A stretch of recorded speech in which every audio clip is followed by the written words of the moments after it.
নমস্কার বন্ধুরা, স্বাগতম ত্রিপুরা এসপিও ব্লগে। আশা করি আপনারা সবাই ভালো আছেন। আজকের ভিডিওতে আমরা ত্রিপুরার চুক্তিভিত্তিক এবং ফিক্স পে কর্মচারীদের জন্য একটি গুরুত্বপূর্ণ আপডেট নিয়ে আলোচনা করব, তাই ভিডিওটি শেষ পর্যন্ত দেখার অনুরোধ রইল। তো বন্ধুরা, আপনারা এখন স্ক্রিনে যে ছবিটি দেখছেন এটি দুরন্ত টিভির প্রকাশিত একটি পোস্ট।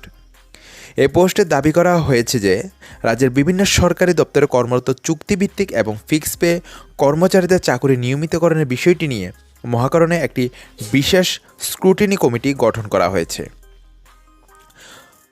পোস্টে আরও বলা হয়েছে, এই কমিটির মূল কাজ হবে চাকরি নিয়মিতকরণের আইনি দিক, আর্থিক দিক ও প্রশাসনিক বিষয়গুলো বিস্তারিতভাবে পর্যালোচনা করা।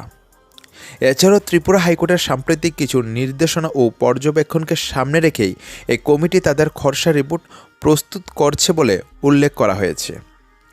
সবচেয়ে গুরুত্বপূর্ণ বিষয় হলো, এই খসড়া রিপোর্টটি আগামী মন্ত্রিসভার বৈঠকে অনুমোদনের জন্য উপস্থাপনা করা হতে পারে বলে পোস্টে জানানো হয়েছে। যদি সত্যি বিষয়টি ক্যাবিনেটে ওঠে এবং অনুমোদন পায়, তাহলে ত্রিপুরার হাজার হাজার চুক্তিভিত্তিক ও ফিক্স পে কর্মচারীদের জন্য এটি অত্যন্ত গুরুত্বপূর্ণ একটি পদক্ষেপ হতে পারে। তবে এখানে একটি বিষয় পরিষ্কার করে বলা জরুরি, এখনও পর্যন্ত রাজ্য সরকারের পক্ষ থেকে কোনো অফিসিয়ালি নোটিফিকেশন বা ক্যাবিনেট সিদ্ধান্ত বা সরকারি আদেশ প্রকাশ করা হয়নি। তাই এই মুহূর্তে চাকরি নিয়মিতকরণ চূড়ান্ত হয়ে গেছে এমনটা বলা ঠিক হবে না।